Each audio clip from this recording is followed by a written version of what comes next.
নমস্কার বন্ধুরা, কেমন আছেন সবাই? মানিটিস বাংলায় আপনাদেরকে অনেক বেশি স্বাগত জানাই।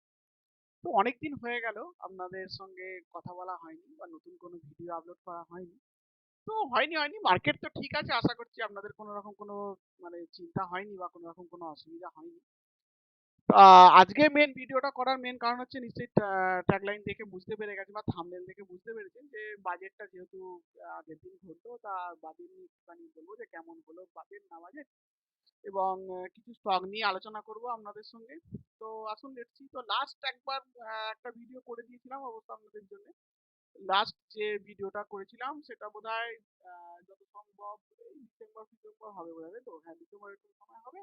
আপনাদেরকে বলে দিয়েছিলাম যে 2024-এ মার্কেট কিরকম যেতে পারে বলে আমার মনে হচ্ছে, সেই নিয়ে একটুখানি আপনাদের সঙ্গে আলোচনা করেছিলাম।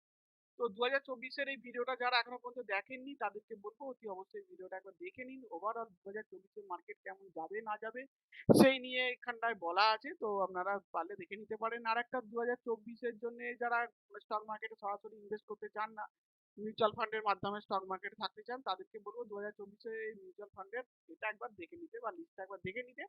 তাহলে আপনারা যারা মিউচুয়াল ফান্ডে ইনভেস্ট করেন তাদের জন্য অনেক বেশি সুবিধা হয়ে যাবে। আর যারা মোটামুটি আমাদের চ্যানেলটিকে টুইটারে ফলো করেননি তাদেরকে বলবো অতি অবশ্যই টুইটারে ফলো করে নিন। হোয়াটসঅ্যাপেতে আমরা আছি, হোয়াটসঅ্যাপে এখানে কমিউনিটি চ্যানেলে গিয়ে এখান থেকেও দেখতে পেয়ে যাবেন। হোয়াটসঅ্যাপের লিঙ্কটা এখানে পেয়ে যাবেন। হোয়াটসঅ্যাপের লিঙ্কটা কোথায় গেল, আপনাদের জন্য দিয়ে রেখেছিলাম হোয়াটসঅ্যাপের লিঙ্কটা, মানে কি হয় যে হোয়াটসঅ্যাপের লিঙ্ক, এই হোয়াটসঅ্যাপের লিঙ্কটা আপনারা পেয়ে যাবেন। এটা ক্লিক করলে আমার সঙ্গে জয়েন হয়ে যেতে পারবেন, ওখানে মার্কেটের সম্বন্ধে আপডেট অনায়াসে পেতে পারেন।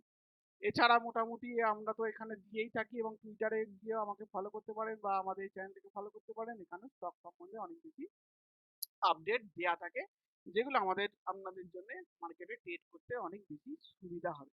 আর একটা, হ্যাঁ, আপনাদেরকে বলে দেওয়া উচিত, আমাদের নামে কোনো রকম কোনো হোয়াটসঅ্যাপ চ্যানেল নেই। যদি কোনো কেউ আমাদের নামে কেউ হোয়াটসঅ্যাপ চ্যানেল খুলে থাকে বা থাকে, তাহলে অতি অবশ্যই তাকে বারণ করবেন বা জানাবেন। এবং আমার নাম করে কেউ যদি কোনো স্টক রেকমেন্ড করে বা কেউ কিছু বলে, সেটাকে বিশ্বাস করবেন না। কারণ আমার শুধুমাত্র একটাই প্রসেস থাকে বা একটাই আছে, সেটা হচ্ছে হোয়াটসঅ্যাপ স্ট্যাটাস। হোয়াটসঅ্যাপ স্ট্যাটাস আমি এ নিয়ে করে থাকি, মানে কিছু মূল্যের জন্য করে নেওয়া থাকে বা করা থাকে। তো ওটা আলাদা বিষয়, কিন্তু এছাড়া পার্টিকুলার কোনো রকম কোনো আমার চ্যানেল নেই বা কোনো রকম হোয়াটসঅ্যাপে আমি কোনো কল টল দিই না। ওকে, তো এটা একটুখানি মাথায় রাখবেন। কেউ যদি আমার নাম করে বা আমাদের নাম করে যদি কিছু বলে যে দাদা বলেছে, যে অনির্বাণদা বলেছে এই স্টকটা বাই করতে বা অনির্বাণদা বলছে এই স্টকটা বাই করতে, তো সেটা দেখে একদম বিশ্বাস করবেন না বা সেটাকে মোটেই মাথায় নেবেন না। এটা কিন্তু আপনাদেরকে আমি বারবার বলছি, কারণ যে কোনো স্টক যেই রেকমেন্ড করে থাকুক না কেন, আমি করে থাকুক না কেন, আর যেই করে থাকুক না কেন, অতি অবশ্যই নিজে একবার দেখে নিয়ে পড়ে নিয়ে তবেই সেই স্টকেতে ইনভেস্ট করবেন বা সেই স্টকেতে আপনার হার্ড অ্যান্ড আর্ন মানি সেই জায়গায় ইনভেস্ট করতে যাবেন বা সেই সময় ঢোকাবেন। এটা আপনার জন্য ভালো, অন্য কারোর জন্য নয়। আপনাকে কেউ স্টক রেকমেন্ড করে তো দিল, কিন্তু সেই স্টকটা থেকে সে যদি বেরিয়ে যায় বা সেই স্টক থেকে কখন আপনাকে বেরোতে হবে সেটা যদি আপনি নাই জেনে থাকেন, তো চিরকাল সেই জায়গায় ফেসে রয়ে যাওয়ার সম্ভাবনা থাকবে, কিংবা ওই 10-20 টাকা নিয়ে বেরিয়ে চলে যাবেন, এই আপনাদের মেন মোটিভ হয়ে থাকবে। তো 10-20 টাকা 30-40 টাকা কামানোর জন্য স্টক মার্কেটে না আসাই ভালো। স্টক মার্কেটে একটুখানি বড় ধরনের কামাই করার চেষ্টা করুন, একটু লং টার্মে ভাবার চেষ্টা করুন, এবং কিছু সময় একটু বেশি নিয়ে একটু ইনভেস্ট করার চেষ্টা করুন। তো এখান থেকে ভালো মতো পয়সা করতে পারবেন। তো যাক, আজকে মোটামুটি বাজেটটা তো গেল। তো এই বাজেটে যাওয়ার পর বা বাজেট হওয়ার পর আমাদের কি মনে হচ্ছে বা না মনে হচ্ছে, বাজেট থেকে আমরা কি পেলাম না পেলাম, সেই নিয়ে একটুখানি চট করে আলোচনা করে নিই আপনাদের সঙ্গে, তাই তো? অনেকেই বলছেন যে বাজেট বাজেট বাজেট, দাদা বাজেটটা কেমন হলো যদি একটুখানি বলেন, বা বাজেটে আমরা কি পেলাম বা না পেলাম। দেখুন, এটা একটা অন্তর্বর্তীকালীন বাজেট ছিল। তো এই বাজেটে কিছু পাওয়ার মতো কিছু ছিল না বলে মোটামুটি আপনাদেরকে বলতে পারি বা করতে পারি। তো নর্মালি এরকম ধরনের বাজেট যখন কোনো সরকার যখন রানিং সরকার থাকে এবং সেই সরকারের যখন সামনে ইলেকশন থাকে, তারা কোনোদিনই এরকম অন্তর্বর্তী বাজেটে কোনো রকম কোনো বড় কিছু ডিসিশন নেয় না বা বড় কিছু, কারণ কে চায় যে মৌমাছি এতে ঝাঁকেতে ঢিল মারতে? কেউ চায় না। কারণ যেভাবে চলছিল বাবা ভালোভাবে চলুক, মধ্যখান থেকে হঠাৎ করতে ঘাঁটিয়ে কোনো লাভ নেই। যেমন চলছে চলুক। আফটার আমরা যদি জিতে আসি বা আফটার ইলেকশন হওয়ার পর তখন কি করা যায় না করা যায়, তখন ফাইনাল বাজেট হবে, সেই বাজেটে হয়তো বড় কিছু আসতে পারে বা বড় কিছু ধরনের কোনো ঘোষণা আসতে পারে। তো এই বাজেটে মোটামুটি আমাদের ফাইন্যান্স মিনিস্টার যেটা বললেন বা ফাইন্যান্স মিনিস্টার যেটা আমাদেরকে শোনালেন সেই নিয়ে একটুখানি আপনাদের সঙ্গে আলোচনা করি। উনি দুটো ভালো জিনিস বলেছেন, সেটা হচ্ছে যে আমাদের ক্যাপেক্স বাড়াবেন উনি। ক্যাপেক্স জিনিসটা কি? ক্যাপেক্স মানে হচ্ছে খরচ। সরকার যে খরচটা করে সেই খরচটা বাড়াবেন। খরচ বলতে খরচ মোটামুটি দু ধরনের হয়। এক হচ্ছে ক্যাপেক্স এর খরচ, আর একটা রেভিনিউ খরচ। তো ক্যাপেক্স এর খরচ বাড়ালে কি হয়? ক্যাপেক্স এর খরচ বাড়ালে যেমন স্কুল, কলেজ, হসপিটাল, রাস্তা, ব্রিজ এইসব যে জিনিসগুলো তৈরি হয় এটাকে বলা হয় ক্যাপেক্স এর খরচ। তো ক্যাপেক্স খরচ যদি সরকার বেশি করে করে তার মানে সরকার মার্কেটে টাকা ছাড়ছে। মার্কেটে বেশি করে টাকা ছাড়লে কি হবে? সেই টাকা ঘুরবে অনেক বেশি তাড়াতাড়ি এবং সেটা ঘুরে অনেক বেশি টাকা হয়ে আসবে। এটা নরমালি নিয়ম। অর্থনীতির নিয়ম হচ্ছে সরকার যদি মার্কেটে ১০০ টাকা ছাড়ে বা ১০০ টাকা যদি খরচ করে, সেই ১০০ টাকাটা ঘুরে ফিরে বিভিন্ন হাত থেকে ঘুরে সেটা প্রায় ৪-৫০০ টাকা হয়ে দাঁড়ায়। ওভারঅল এই যেটা হচ্ছে মানে মেন জিনিস যেটা আপনাদেরকে আমি লেন অ্যান্ড ল্যাঙ্গুয়েজে বলতে চাইছি, ক্যাপেক্সটা বলছে। আর আমাদের মোটামুটি বিত্তীয় ঘাটা, অর্থাৎ বিত্তীয় ঘাটা যেটাকে বলে, বিত্তীয় ঘাটা বলতে জিনিসটা কি? মানে সরকার কোনোদিন তো তার বিত্তীয় ঘাটা আমাদের এবারে কমছে এবং আরো কমবে। তো সরকারি খরচ যেগুলো হয় সেগুলো মোটামুটি ধরে রাখুন ধার করেই বেশিরভাগ চলে। কারণ ধারেতেই বেশি সরকারের বেশি আসে এবং ধার করে মানে যদি সরকারের ইনকাম যদি ৫০ পয়সা হয় তাহলে সরকার মোটামুটি ১ টাকা খরচ করে। এটা সবসময় মাথায় রাখবেন। তো সরকারের আয়ের তুলনায় ব্যয় সবসময় বেশি হয়। তো আয়ের তুলনায় ব্যয় বেশি হলে কি হবে? যে মধ্যিখানে যে গ্যাপটা রয়ে যাচ্ছে ওই গ্যাপটা অনেক সময় বেড়ে যায় বা অনেক সময় কমে যায়। ওই গ্যাপটা যত কমবে তত আমরা মনে করি যে না আমাদের অর্থনীতি যত ভালো আছে বা ঠিকঠাক আছে। বেশি গ্যাপটা নেই এবং ওই গ্যাপটা যদি বাড়তে থাকে তখন আমরা একটুখানি চিন্তা করি বা চিন্তার বিষয় করি। তা ওরাও আমাদের বিত্তীয় ঘাটা আমাদের অনেক কমেছে বা কম রাখবে বলেছে আমাদের অর্থমন্ত্রী, এবং আমরা সেই নিয়ে মোটামুটি হ্যাপি আছি। কোনো রকম কোনো অসুবিধা নেই এবং অন্য কোনো খারাপ কিছু হয়নি। এখানে একটু এই জিনিসটা দেখালে আপনাদেরকে বুঝতে পারবেন যে ধরুন এটা কি লেখা আছে দেখুন। মানে এটা বাজেটেরই স্পিচের আমি আপনাদেরকে দেখাচ্ছি যে রুপি কামস ফ্রম, মানে অর্থাৎ সরকারের কাছে টাকা কোথা থেকে আসে। ঠিক আছে? সরকারের কাছে টাকা কোথা থেকে আসে আর হচ্ছে সরকারের রুপিস গোস টু, সরকার কাদেরকে টাকা দেয়। এখানে একটা মজাদার জিনিস এবছর ঘটেছে বা এই সময় ঘটেছে দেখা যাচ্ছে, যেটা আপনারা দেখলে মানে যারা আপনারা ট্যাক্স পেয়ার তারা দেখে অনেক বেশি আনন্দ পাবেন, ভয় পাবেন যে না আমরাও দেশের জন্য কিছু করছি। এবং আমরা ট্যাক্স পেয়ার হিসাবে দেখুন এখানটা যদি একটু দেখতে পারেন, কর্পোরেট ট্যাক্স যেখানে ১৭% সরকারের ইনকাম এসেছে সেখানে ইনকাম ট্যাক্স ১৯% হারে ইনকাম এসেছে। মানে যারা ট্যাক্স পেয়ার তারা গর্ব করবে, যে বলবে যে হ্যাঁ না আমরা কিছু আমরা দেশের জন্য কিছু করছি বা করছি। আরেকটা কথা যেটা বলছিলাম, মেন সরকারের মেন আয় অর্থাৎ সব থেকে বেশি আয় বা সরকার কোথা থেকে বেশি টাকা পায় সেটা হচ্ছে বড়োইং অ্যান্ড আদার্স লাইবিলিটি, অর্থাৎ অন্যান্য খরচা সামগ্রী থেকে সেখান থেকে কিছু বিক্রি বাটা করে বা অন্য কিছু থেকে। আর বড়োইং মানে কারোর থেকে ধার নিয়ে বা কোথা থেকে ধার নিয়ে। বড়োইং দু ধরনের হতে পারে, এক হচ্ছে দেশের নাগরিকের কাছ থেকে ধার নিতে পারে, যেমন সরকারি কোনো বন্ড ফন্ড, কিষাণ বিকাশ পত্র, প্রধানমন্ত্রী সরপত্র, এরকম বিভিন্ন রকম বন্ড ফন্ড যেগুলো হয় না, ওগুলো অ্যাকচুয়ালি সরকার কি করে, অ্যাকচুয়ালি ওটা আপনাদের কাছ থেকে ধার নিই। আর হচ্ছে আর কি হতে পারে, আর হচ্ছে বিদেশ থেকে ধার নিতে পারে, বিদেশে ওয়ার্ল্ড ব্যাংক থেকে ধার নিতে পারে, সেখান থেকে নিয়ে কাজ চালাতে পারে। এবার আমাদের এই ধারের পজিশনটা যত কমবে তত আমাদের অর্থনৈতিক এবার, কারণ আমাদের এখন ধার নিতেই হবে, কিছু করার নেই। আমরা যতই মনে করি যে না ধার নেবো না, নেবো না, কিছু করবো না, কিন্তু ধার নিতেই হবে, এটা নর্মাল বিষয়। এবং আমাদের যেহেতু আমরা আপডেটেড কান্ট্রি হতে চলেছি, এখনো পুরোপুরি আপডেটেড হইনি আমরা, আমাদের এখনো অনেক আপডেট হওয়ার দরকার আছে, অনেক অনেক সময় আছে, তাই আমরা আস্তে আস্তে আমাদেরকে এগোতে হবে। যাক, যেটা বলছিলাম সেটা হচ্ছে মেন কথা হচ্ছে দেখুন এই এই চারটা দেখলে আপনারা বুঝতে পারবেন। ইনকাম ট্যাক্স থেকে মানে ১৯%, মানে এটা কি আছে, রুপিস কামস ফ্রম, মানে সরকারের কাছে টাকা কোথা থেকে আসে। ইনকাম ট্যাক্স থেকে কিছু সামথিং আসে প্রায় ১৯%-এর কাছাকাছি। কর্পোরেট ট্যাক্স থেকে প্রায় ১৭% কাছাকাছি। বরোইং মানে ধার করে আসে মোটামুটি ২৮%। নন ট্যাক্স নন ডেট ক্যাপিটাল রিসার্ভ, তারপর হচ্ছে কাস্টমস ডিউটি, আচ্ছা ইউনিয়ন এক্সেস ডিউটিস, এইসব যেসব এগুলো থাকে, জিএসটি কারেকশন মোটামুটি ভালো ঠিকঠাক আছে, জিএসটি কারেকশনও ভালো ঠিকঠাক আছে। তো এইসব কারেকশন থেকে সরকার অ্যাকচুয়ালি টাকা পায়। এবার সেখান থেকে খরচ, খরচ সরকার এবছর কি করেছে বা খরচ এবছর সরকারের কি কি হয়েছে, যেমন পেনশন ফান্ড, পেনশনে ধরুন 4%, আদার্স এক্সপেন্সে 9%, স্টেট শেয়ার অফ ট্যাক্স, অর্থাৎ সরকার মানে রাজ্যের কাছ থেকে যে ট্যাক্স নেয় এবং সেটাকে আবার ঘুরিয়ে রাজ্যকে যেটা দিয়ে দেয় সেইটা হচ্ছে এই পার্সেন্টেজ। ইন্টারেস্ট পেমেন্ট, অর্থাৎ সরকারকে তো বরোইং করতে হয়েছে, ধার নিতে হয়েছে, তার যে পেমেন্ট সেই পেমেন্টটা তাকে করতে হবে। ঠিক আছে? তারপর হচ্ছে কন্ট্রাকচুয়ালি স্পন্সর স্কিম, কন্ট্রাকচুয়ালি কোনো রকম কোনো স্পন্সর করে থাকলে তার সেখানে যে খরচ হচ্ছে সেইগুলো, ফাইন্যান্সিয়াল কমিশনের যে খরচ হয় সেগুলো, আচ্ছা central sector scheme, subsidy, defence, বিভিন্ন যেসব এইসব বিষয় নিয়ে টুকটুক টুকটুক করে আরো বড় ছক হয়। এটা মানে বড় ক্ষেত্র করে দেখানো হয়েছে, বা এই হিসাবে দেখানো হয়েছে যে এবছর আমরা এই পর্যায়ে খরচ করেছি, আর এই পর্যায় থেকে আমাদের এত পার্সেন্ট করে ইনকাম এসেছে। মেন মোদ্দা কথা হচ্ছে এটা, যেটা আপনাদের এইটুকু বুঝলেই আপনাদের পক্ষে লেগে বেশি, যে আমাদের সরকারের কাছে বা আমাদের দেশের কাছে টাকাটা কোথা থেকে আসছে, আর টাকাটা কোথায় কোথায় খরচ হচ্ছে বা হয়েছে। এই হচ্ছে মেন বিষয় হয়েছে, এটা মেন একটা ছবি। আর যেটা ছবি আপনাদেরকে আমি দেখাতে পারি, বের করতে পারি, সেটা হচ্ছে অ্যালোকেশন ফর স্পেসিফিক মিনিস্ট্রি, বা অর্থাৎ কোন কোন ক্ষেত্রে কত কত পার্সেন্ট করা, কত কত লাখ টাকা, সরি কত কত মানে কত লাখ কোটি টাকা করে ইনভেস্ট, এখানে সব করোড় মানে সব কোটিতে ভাববেন, সব কত কোটি করে ইনভেস্ট হয়েছে বা কত কোটি করে দিতে পারে বা দেয়া হবে, সেইটা এখানে অ্যালোকেশন কত করে দেওয়া হয়েছে সেইটা এখানে কিছু দেওয়া আছে। যেমন মিনিস্ট্রি অফ ডিফেন্সে, ministry of road, ministry of railway, ministry of consumer affairs, ministry of home, ministry of rural, ministry of chemicals, ministry of consumer, ministry of agriculture, এই বিভিন্নতে এই কোটি, এই এত কোটি টাকা করে দেওয়া হয়েছে বা ধরা হয়েছে ধরতে পারে।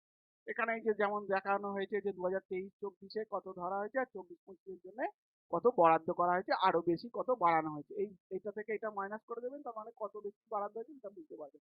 হেলথে এটা করা হয়েছিল বা করা হয়েছে, সেটা থেকে এইটা করা হবে বা হবে, বা মানে নেক্সট হয়েছে, মানে এটা থেকে এটা বিয়োগ দিয়ে দেবে, তার মানে যত পড়ে আছে তত বাড়ানো হয়েছে, এই বিষয় আছে।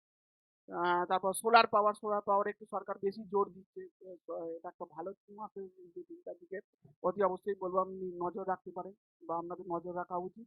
2023-24 যেটা ধরা হয়েছিল তার থেকে আরো বেশি বাড়ানো হচ্ছে। তারপর হচ্ছে ন্যাশনাল গ্রিন হাইড্রোজেন মিশন, আপনারা আগেও শুনেছেন, এটা প্রায় ডবল করে দেওয়া হয়েছে। আচ্ছা, হাইড্রোজেনের দিকটা একটুখানি নজর রাখা যেতে পারে। সোলার মিশনের উপরে মোটামুটি যে এইগুলো দেওয়া আছে, এগুলো আপনারা দেখতে পাচ্ছেন। আমি পারলে পিডিএফ এটা আপনাদের ইয়েতে দিয়ে দেবো, ভিডিওতে আমি দিয়ে দেবো। তো ওখান থেকেও আপনারা পুরোপুরি দেখে নিতে পারেন বা বুঝে নিতে পারেন, যে যদি আপনাদের কারোর দরকার হয় তো আমাকে কমেন্টে জানাবেন। তো ওখানে আমি আপলোড করে দেবো বা দেখিয়ে দেবো যে মানে এইগুলো বাজেটে এই জিনিসগুলো আপনাদেরকে দেওয়া হয়েছে বা এগুলো দেখানো হয়েছে। দ্যাট নাথিং, কোনো রকম কোনো চেঞ্জ করা হয়নি, ইনকাম ট্যাক্সে কোনো রকম কোনো চেঞ্জ করা হয়নি। অ্যাকচুয়ালি এই সময় ইনকাম ট্যাক্স চেঞ্জ করা হয় না, তবে এই যে ঘটনাটা ঘটেছে না, এই যে ঘটনাটা ঘটেছে, এই যে ইনকাম ট্যাক্স থেকে 19% রিটার্ন আর কর্পোরেট ট্যাক্স থেকে 17% রিটার্ন, এটা একটুখানি আমার মনে হয় যে পরবর্তী সরকার যদি আবার এই সরকার যদি আসে বা এ করে, তো সীতারামনের আমাদের মাননীয় সীতারামনের বাজেট স্পিচ শুনলেই বুঝতে পারবেন, উনি হেসে বলেছেন একটা জায়গায় যে হয়তো আমি ফাইনাল বাজেট পেশ করব। তো দেখা যাক, সেটা পরের কথা পরে। তবে এই যে কর্পোরেট ট্যাক্স 17% এসছে আর ইনকাম ট্যাক্স 19% এসছে, আমার মনে হয় নর্মালি যে হয়তো ফাইনাল বাজেট যখন পেশ হবে তখন হয়তো ইনকাম ট্যাক্সে কিছু ছাড় পাওয়া যেতে পারে, বা ইনকাম ট্যাক্সের আয়ত্তটা অনেকটা বাড়ানো হবে। এই ইনকাম ট্যাক্সের এত পরিমাণ আসার মেন কারণ হচ্ছে, যেটা আমার মনে হয়েছে, সেটা হচ্ছে ডিজিটালাইজেশন। মানে ক্যাশ ব্যবহার করার থেকে ডিজিটাল ব্যবহার বেশি বাড়ার জন্য নর্মালি আশা করছি যে এই ট্যাক্সের পর্যায়টা বেড়েছে বা ট্যাক্সের পর্যায়টা বেড়েছে। এটা ভালো জিনিস, আপনারাও চেষ্টা করুন, অন্তত কিছু করুন না করুন দেশের জন্য যদি এটুকু করতে পারেন, যে ক্যাশের ব্যবহারটাকে কমিয়ে দিন এবং অনলাইনে ট্রানজাকশনটা বেশি করার চেষ্টা করুন। তাহলে আপনাদের পক্ষেও ভালো এবং আমাদের দেশের পক্ষেও ভালো। দেশের জন্য তো নিজেরা একটু কিছু করতে ইচ্ছা করে, তো করুন। তো আর নর্মালি যারা আমরা যারা ট্যাক্সের আওতার মধ্যে পড়ি, তারা তো নিশ্চয়ই গর্ববোধ করবো যে না, আমরা এবারে কর্পোরেট অর্থাৎ আমাদের ব্যবসা বাণিজ্য যারা করে যত না বেশি ট্যাক্স সরকারকে দিয়েছে, তার থেকে আমরা বেশি ট্যাক্স দিয়েছি। এটা আমাদের কাছে অনেক বেশি আনন্দদায়ক মুহূর্ত বা আনন্দদায়ক জিনিস। যাক, এই ছিল ওভারঅল বাজেটের সিনারিও, বা ওভারঅল বাজেট এর চেয়ে বেশি এখানে কিছু বলার আছে বলে আমার মনে হয় না, বা কোনো রকম কোনো এখানে বেশি এ করে লাভ নেই। তো ওভারঅল এই পজিশন হয়ে আছে এবং ঠিকঠাক আছে, বাজেটে কোনো রকম কোনো খারাপ কিছু নেই। তো no bad news is always good news. তো সেই নিয়ে চিন্তা করার কিছু নেই। যাক, এই বাজে মানে এরকম অন্তর্বর্তী কোনো বাজেটে সেরকম বড় ঘোষণাও হয় না, এটা নর্মালি বিষয়, এবং উনি বলেও দিয়েছিলেন যে আমার কাছ থেকে সেরকম কিছু এবারে আশা করবেন না, বিত্তমন্ত্রী আমাদেরকে বলেও দিয়েছিলেন। তো কেউ আশাও মার্কেটও সেরকম ভাবে কোনো আশা করে থাকেনি। তাই মার্কেটে সেরকম কোনো করেনি। মার্কেট মোটামুটি বিদেশের মানে মার্কেট যেরকম বিহেভিয়ার করেছে তার উপরই আমাদের মার্কেটে সেরকম বিহেভিয়ার এসছে। এবার মোটামুটি দুটো বড় বড় চলে গেল। সেটা হচ্ছে ফেডের রেট কাটের বিষয় নিয়ে কি আলোচনা হওয়ার ছিল সেটা হয়ে গেছে। ওখানেও কিন্তু খারাপ কোনো ডিসিশন আসেনি। আর আমাদের বাজেটেও মোটামুটি কোনো খারাপ কোনো ডিসিশন নেই। এবার মার্কেট মোটামুটি যেমন তার তালে চলছিল সেই তালেতেই চলবে। এবং বাইরের মার্কেট কি করছে না করছে, ওভারঅল ওয়ার্ল্ড মার্কেট কি করছে না করছে তার উপরে তার পরবর্তী পদক্ষেপ নেবে বা তার পরবর্তী পদক্ষেপের দিকে সে যাবে বলে আমার মনে হয়। এই আপ টু এই বাজেট দেখে মার্কেটে কোনো রকম কোনো রিয়াকশন আসবে বলে বা রিয়াকশন এসেছে বলে আপনারাও দেখেছেন যে সেরকম ভাবে কোনো রিয়াকশন আসেনি আর আসবে বলে আমার কিছু মনে হয় না। তো মোটামুটি ঠিকঠাক আছে। কোনো খারাপ নিউজ নেই, সবই ঠিকঠাক আছে। এবং দেখা যাক পরবর্তীকালে মার্কেট কি হয় না হয়। 2024 এবার একটা কথা মাথায় রাখবেন, এই যেহেতু সামনে ভোট আছে, এত বড় একটা আমাদের দেশের বলে কথা, লোকসভা ভোট। তো এই ভোট যতক্ষণ না কাটছে মার্কেটে হ্যাংওভার কাটবে না। মার্কেটে এরকম হ্যাংওভার থেকেই থাকবে। যারা এখনো পর্যন্ত বুঝতে পারেননি বা কেন মার্কেট এরকম করছে বা মার্কেটে এরকম বিহেভিয়ার হওয়ার মেন কারণ কি আছে তাদেরকে বলবো অতি অবশ্যই বাজার 2024-এ কেমন যাবে সেটা অতি অবশ্যই একবার দেখে নেওয়া উচিত তাদের জন্য, এবং দেখে নিয়ে ভালো করে বুঝে নেওয়া উচিত এবং একটু সাবধানতা সহকারে মার্কেটে এখন কাজ করা উচিত।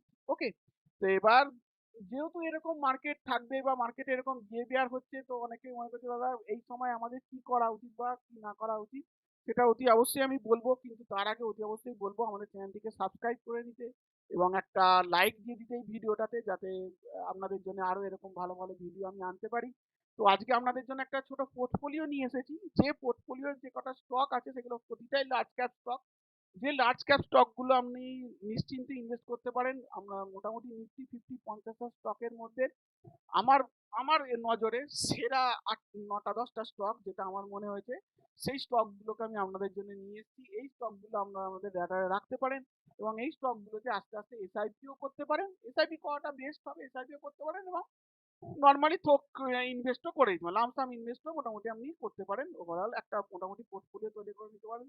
ধরুন 1 লাখ টাকার বা 50,000 টাকার বা 2-5 লাখ টাকার যদি কেউ পোর্টফোলিও তৈরি করতে চান এবং একদম যে রিস্ক নিতে রাজি নয়, এখানে যেহেতু লার্জ ক্যাপ মাত্র রিস্ক নেই, আজ নয় কাল, কাল নয় পরশু এখান থেকে মোটামুটি রিটার্ন আপনি ভালো পেয়ে যাবেন। আমি আশা করছি এই পোর্টফোলিওটা আপনাদেরকে ভালো রিটার্ন দেবে। তো যারা পোর্টফোলিও খুঁজছিলেন তাদের জন্য আজকের ভিডিওটা খুবই প্রয়োজনীয় বলে আমার মনে হয়। এবং যারা মোটামুটি কম পয়সায় বা ফ্রি অফ কস্ট একটা পোর্টফোলিও খুঁজছে যে একটা ভালো পোর্টফোলিও হবে যাতে আমি আমার নিশ্চিন্তে টাকা রাখতে পারি, যেখান থেকে আমি কাজ করতে পারবো। কিন্তু এটা বারবার বলে দিচ্ছি, এখান থেকে যে মানে হিউজ কিছু রিটার্ন পাবেন তা নয়, কিন্তু আপনি যে রিটার্নটা পাবেন সেটা আপনার পক্ষে যথেষ্ট এবং আপনি মোটামুটি একটু রিস্ক কম নিয়ে, একদমই রিস্ক না নিয়ে যদি কাজ করতে চান মার্কেটে, স্টক মার্কেট রিস্ক তো নিশ্চয়ই আছে, তবু লার্জ ক্যাপ স্টকেতে রিস্ক একটু কম থাকে বা অনেকটাই কম থাকে লার্জ ক্যাপ স্টকে। তাই লার্জ ক্যাপেরই মানে 10টা বান্ডিল আমি আপনাদের বা 10টা স্টক আমি আপনাদের জন্য বেছে এনেছি। এই 10টা স্টক অতি অবশ্যই আপনাদের অ্যাডারে রাখা উচিত বা দেখা উচিত। যদি আপনারা এখান থেকে কিছু বেনিফিট পান তাহলে আমি আমার মতো খুশি আর কেউ হবে না। তো অতি অবশ্যই আমাকে হোয়াটসঅ্যাপেতে হোয়াটসঅ্যাপ চ্যানেলে ফলো করে রাখুন, টুইটারে ফলো করে নিন আমাদের চ্যানেলটিকে। যদি স্টক সম্বন্ধে আপডেট পেতে চান তাহলে অতি অবশ্যই এই লিঙ্কে ক্লিক করে নেবেন। লিঙ্কে ক্লিক করে টুইটারে অ্যাক্টিভ হয়ে যান, তো আমাকে পেয়ে যাবেন বা আমাদের চ্যানেলকে পেয়ে যাবেন। ওখানে মার্কেট সম্বন্ধে সব কিছু আপডেট দেওয়া হয়। আর হচ্ছে আর যদি চান তো হোয়াটসঅ্যাপ চ্যানেলেও যোগদান করে নিতে পারেন বা হোয়াটসঅ্যাপে অ্যাক্টিভ রাখতে পারেন। হোয়াটসঅ্যাপে মোটামুটি ওখানে হয়তো স্টক নিয়ে আমি আলোচনা করি না, ওখানে ওভারঅল মার্কেটের নিউজ নিয়ে অতি অবশ্যই সেখানে আপডেট দেওয়া হয়। ওকে, তো এবার একটুখানি দেখে নিই যে পোর্টফোলিও কোন কোন স্টক গুলো আমি রেখেছি, সেগুলো কিভাবে রাখবেন না রাখবেন সেই নিয়ে একটুখানি আপনাদের সঙ্গে আলোচনা করে নিই। মোটামুটি এই 10টা স্টক আপনাদের জন্য, যারা একটুখানি কম রেজুলেশনে দেখছেন ভিডিওটা তাদেরকে বলবো রেজুলেশনটা একটুখানি বাড়িয়ে নেন, দেখে নিলেন তাহলে প্রতিটা স্টক দেখতে পাবেন। তবু আমি একবার বলে দিচ্ছি: Britannia, UltraTech Cement, Bajaj Finance, Power Grid, TCS, Hindalco, ICICI Bank, doctor Reddy, JSW Steel আর industrial bank. Top 10 Nifty stock বলতে পারেন এগুলো আমার চয়েস অনুযায়ী বা আমার দেখা অনুযায়ী। তবুও আমি বলবো একবার নিজের হাত অ্যান্ড আর্ন মানি এই জায়গায় ইনভেস্ট করার আগে অতি অবশ্যই কোম্পানিগুলোকে একবার নিজেরা পড়ে নেবেন, ওভারঅল দেখে নেবেন, বা আপনি আপনার অতি অবশ্যই ফাইন্যান্সিয়াল অ্যাডভাইজারের সঙ্গে একবার কথা বলে নেবেন যে এইসব স্টকগুলোতে আমি ইনভেস্ট করতে পারি কিনা বা আপনি ইনভেস্ট করতে পারেন কিনা। এই 10টা স্টকেতে মোটামুটি যদি আপনার বড়সড় অ্যালোকেশন করতে চান তো বড়সড় অ্যালোকেশনটা করতে পারেন। আর আস্তে আস্তে ছোট ছোট করে এসআইপির মধ্যেও যদি কিছু কিছু একটা দুটো করে স্টক কিনে কিনে কিনে কিনে নিজের পোর্টফোলিওটাকে তৈরি করে নিতে পারেন, তৈরি করে নিন। কারণ পরবর্তী বছর যে বছরই আসছে, পরবর্তী সময় আমাদেরই দেশের সময়। তো কোমর বেঁধে লাগুন, যদি এই সময় না যদি পয়সা ইনকাম করতে পারেন তাহলে আর কবে করবেন স্টক মার্কেট থেকে। মার্কেটে শেক আপ আসবে, মার্কেট একবার সবাইকে একটা ঝটকা দেবে, সব কিছু হবে মার্কেটে, কিন্তু যে ডালটা ধরে আছেন সেই ডালটাকে ছেড়ে চলে যাবেন না। মার্কেট, একটা কথা বারবার আমি বলি যে মার্কেট চ্যারিটি নয়, এখানে চ্যারিটি খোলা নেই যে আপনি এলেন আর আপনাকে বরং করে টাকা দিয়ে দেবে, সেটা কোনোদিনই হবে না। সবসময় মার্কেট চাইবে কাঁচা হাত এখান থেকে বেরিয়ে যাও, আর টাকা হাত অ্যাকচুয়ালি নলেজ থেকে, আননলেজ থেকে নলেজের দিকে টাকা যায়, এটা সবসময় মাথায় রাখবেন। তো নলেজ যেখান থেকেই নলেজ পাচ্ছেন সেখান থেকে নেওয়ার চেষ্টা করুন। আর যেসব কোম্পানিতে আপনি ইনভেস্ট করতে চাইছেন সেসব কোম্পানিগুলো অতি অবশ্যই একবার নিজে পড়ে দেখে শুনে নিয়ে তারপর ইনভেস্ট, কারণ এখান থেকে লাভ লসের ভাগিদার আমি হবো না, এটা আপনিও খুব ভালো করে জানেন, আমিও খুব ভালো করে জানি।